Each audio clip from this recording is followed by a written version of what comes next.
devastation comes to California. All right, dude.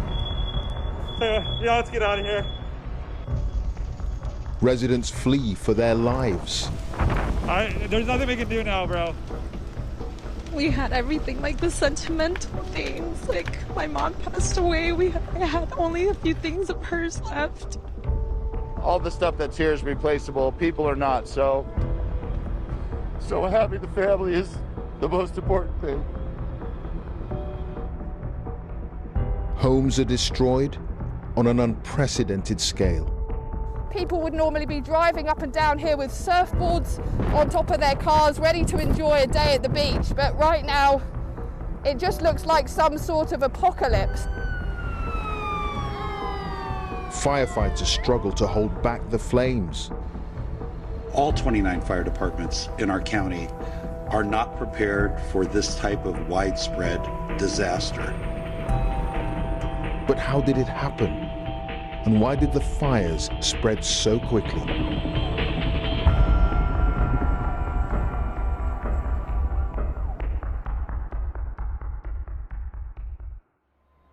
Los Angeles is America's biggest city on the West Coast, and people here are used to wildfires. They've destroyed homes and businesses time and time again, but no one could have predicted the scale of the tragedy about to unfold when news first broke of one fire in one community.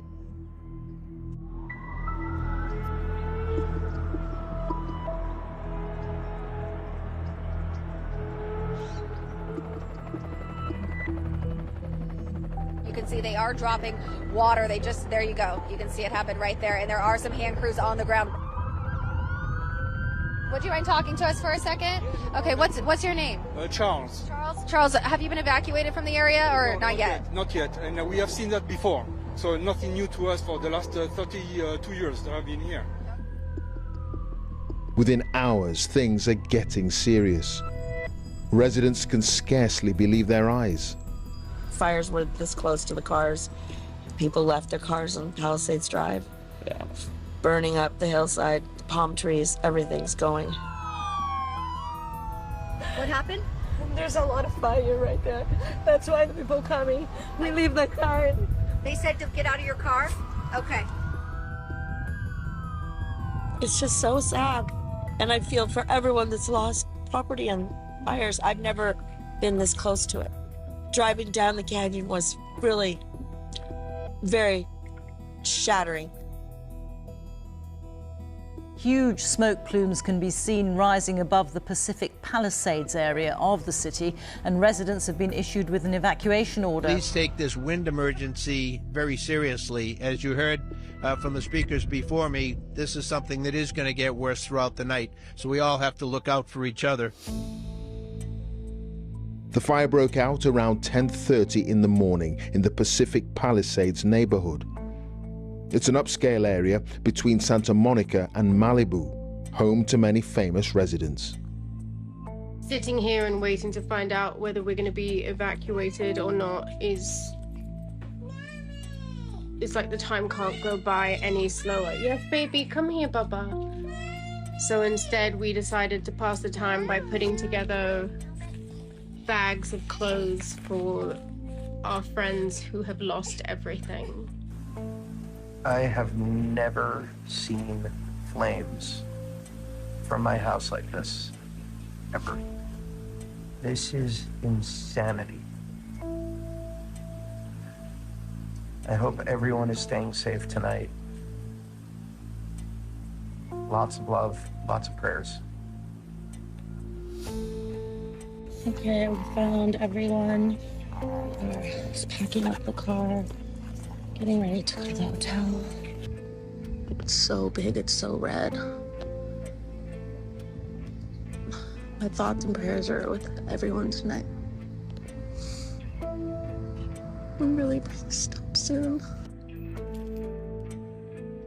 Our community is beyond devastated.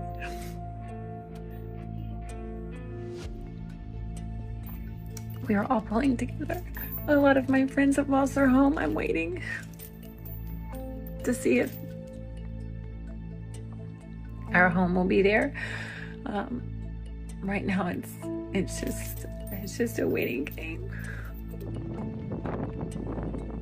Among the buildings threatened, the world-famous Getty Museum with 44,000 artifacts.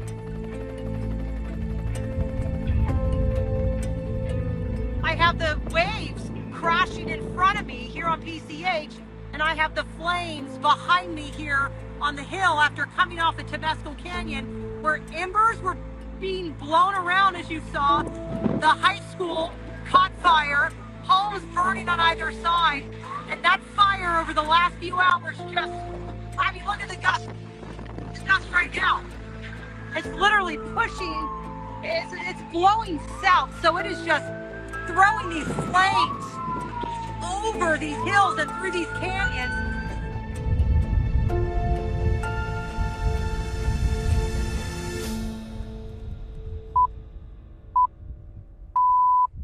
The headlines. 30,000 people have been ordered to evacuate their homes because of a wildfire which is tearing through wealthy suburbs of Los Angeles. It's like a ghost town. Everybody's abandoned this place, as you can imagine, and the fires are still smouldering. People would normally be driving up and down here with surfboards on top of their cars, ready to enjoy a day at the beach, but right now it just looks like some sort of apocalypse. There's not enough structure protection in here to really try and save all of these homes. It's really going to be a struggle. This is heartbreaking. I feel for these people, and it's just sad to watch all these homes go up. This was just a little antique shop, pizza place. These places have been here forever, ever since I've been alive. I really thought my shop was gone. It's still here right now. I don't know if it'll make it or not. There's a lot of people who don't have insurance or fire insurance. I know that's difficult in this area, especially if you're in the fire zone, and I feel horrible for them. I tell you, I've been here 47 years. I grew up on this block. I saw the other altitude fires, and it was nothing like this. Nothing like this. My son left the house before us on foot. He doesn't have a cell phone or anything like that, so I'm searching for him now. I'm looking for him. We got a phone call from a neighbor saying that our house was on fire, and we knew that there were no fire trucks in the area, so we thought we would come up and see if we could get in the area. Well, I keep going from not crying to now starting to cry again, because I know a lot of these people and they've lost everything, so it's pretty surreal to see all this. 5 minutes ago I was sitting in the car by myself, and tears just came over my face. So and my entire history is in the house. We did take all of our family pictures and a few valuable paintings out last night, so you know, all the stuff that's here is replaceable. People are not, so very lucky. So having the family is the most important thing.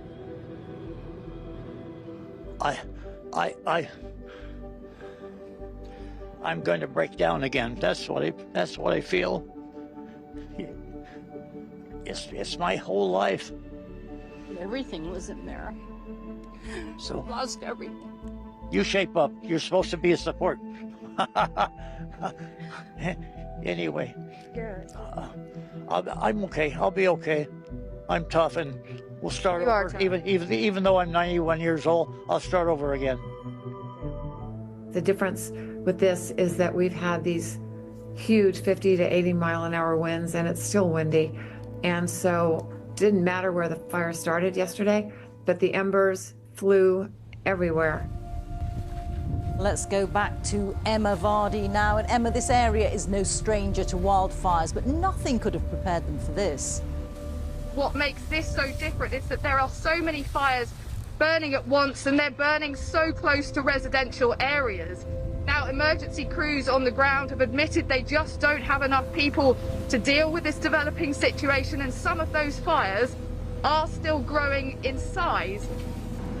The hillsides are still burning behind us, and every time the winds blow, there's a gust of wind. We're just seeing flames up on the hillside there burst back into life. A reminder of how unpredictable this fire is and how much the winds have been driving it and making life so difficult. We have also been hearing about some serious injuries to residents who did not evacuate their homes, choosing to stay behind for various reasons to try and protect their homes, or simply leaving it too late. So emergency services are continuing to warn people to take evacuation orders very seriously, because this is a day like Los Angeles has not seen before, and it's not even close to being over yet.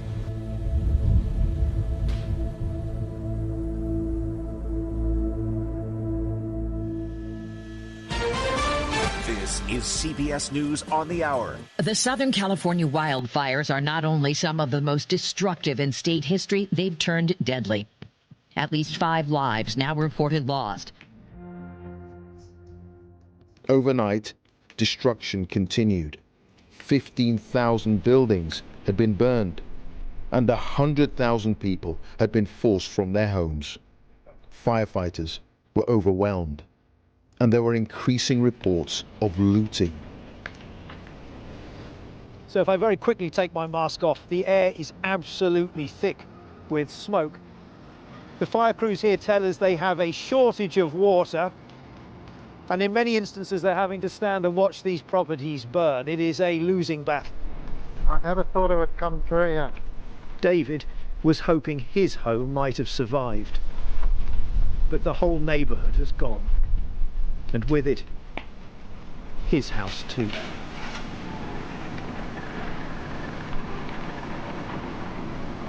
I would have thought I'd be seeing more planes flying over with water. I mean, there appears to be just 2. I mean, in California, are there not like 20 or 30 of them that they could have got you already? I would have thought the firemen would like take a stand on a certain area. Maybe they did, and I'm just not seeing it, but...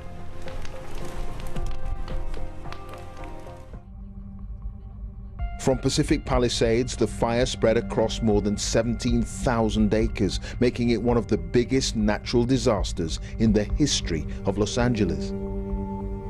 5 separate fires were now burning. The Palisades and Hearst fires were almost completely uncontained. We've just been evacuated. We've just been evacuated from this Good Samaritan's car. You got it, Dad. Moving out vulnerable residents was proving far from easy. There's a fire right outside our car. We got it. No, not that way, Dad. My father-in-law has Parkinson's. He can barely move. This was a heroic effort on his part. It's very wobbly. Here, let me try to get you home. Which way do I go? This way, Dad, to the sidewalk. I went outside. I saw smoke and fire near my father-in-law's house and realized we need to go. The problem is we didn't have a car. I ran up and down the street where he was, Glen Haven, finally found a neighbor who was willing to swing by and pick us up. Most people had already gone at that point. And at that point, I grabbed his medicine. That's the only thing I could think to grab.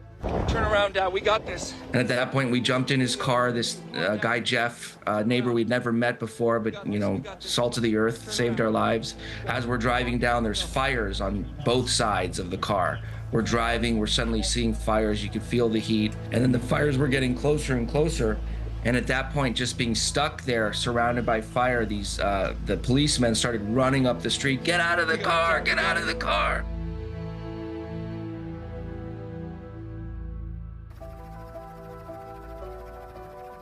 The authorities in Los Angeles have issued a powerful warning against looting and other criminal activity in areas abandoned by people fleeing wildfires. 10 people are known to have died, but officials expect this number to rise. On day 4 of the disaster, tens of thousands of acres have been destroyed. Residents are asking why help wasn't coming more quickly. It's just not enough crews, enough people. I think they're undermanned. I think that budgets have been cut. We actually came to say thank you to our house for being good to us, and we were good to it.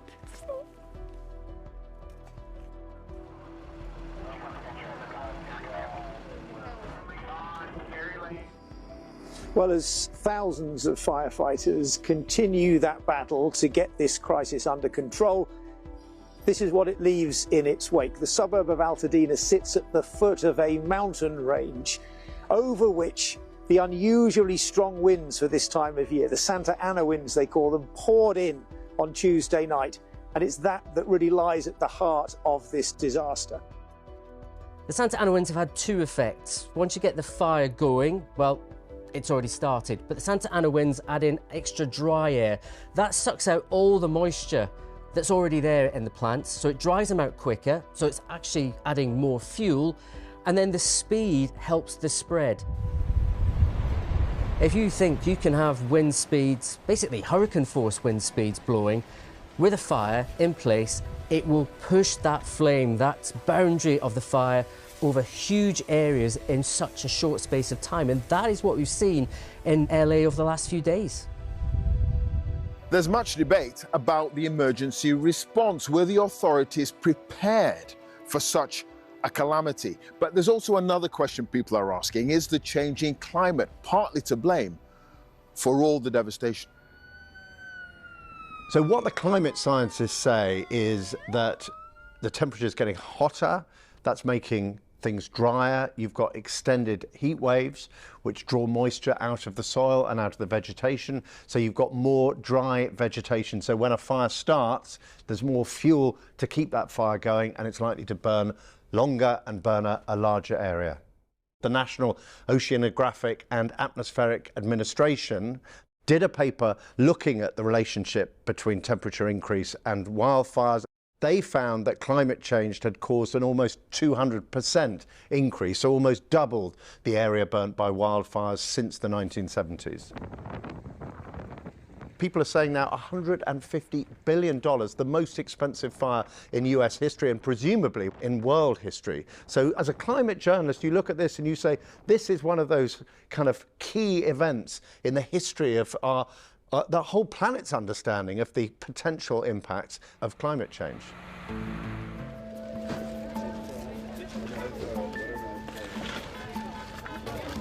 We're just letting everybody know where we're at. We're taking donations, any types. There's anything from kids supplies, pet supplies, food, anything you could think of that we could help you with. There was a lady here offering housing for people that have lost homes. We're just trying to help in any way possible in a hard time like this. I came here because I'm in need. I lost my house, my childhood home. It's just devastating. This is crazy. City I grew up in is gone.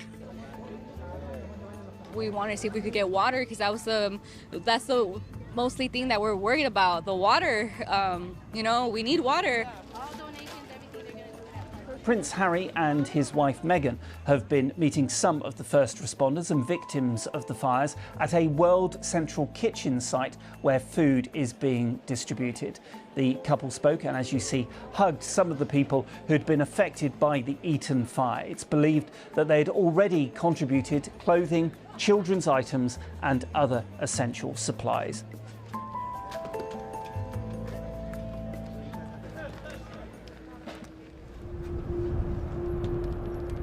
The Governor of California has called for an independent investigation into whether water shortages hindered efforts to control the wildfires that have devastated parts of Los Angeles.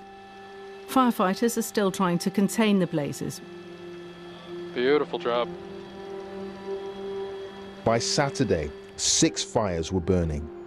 Poor air quality caused by billowing ash and smoke prompted the authorities to declare a local health emergency. The number of dead climbed to 11. Determining the cause of these fires is critical, and to that end, Mayor Bass, Chief Crowley, and I are announcing, in conjunction with our partner agencies, the creation of the Los Angeles Regional Wildfire Investigative Task Force. This task force is made up of local, state, and federal partners designed to investigate the cause of these fires and to see if there's any connection between them. At least 16 people have died since Tuesday and about a dozen others are missing. 4 large fires are still burning, and officials say that the threat will remain high until Wednesday because of strong winds. To all LA County residents, please be assured that we will continue to battle these wildfires from the air and on the ground until they are fully contained. We stand alongside all of you as we begin repopulation of evacuated areas, establishment of disaster recovery centers, and the rebuilding of your homes, your communities, and your lives. watching the fires develop, sitting kind of awestruck, seeing this kind of vision of apocalypse in one of the greatest cities on earth burning. It was a cataclysmic fire. California will be probably asking itself big questions. You can't stop or prevent wildfires as such, especially in the climate that California has. It will have to look into various ways to manage the potential and the ways they tackle the fires in the future, especially as it's becoming a growing threat on every month of the year and over wider areas. The imagery of LA has become black and white. You know, it's ash and charred, burnt material. This sort of ghostly landscape that's emerged from a place we're all familiar with because we've all seen the movies. We know what LA looks like. We know the palm trees and the green grass. And now you see this sort of really degraded, frankly terrifying kind of shattered landscape. The people here will never forget these fires that ushered in the new year.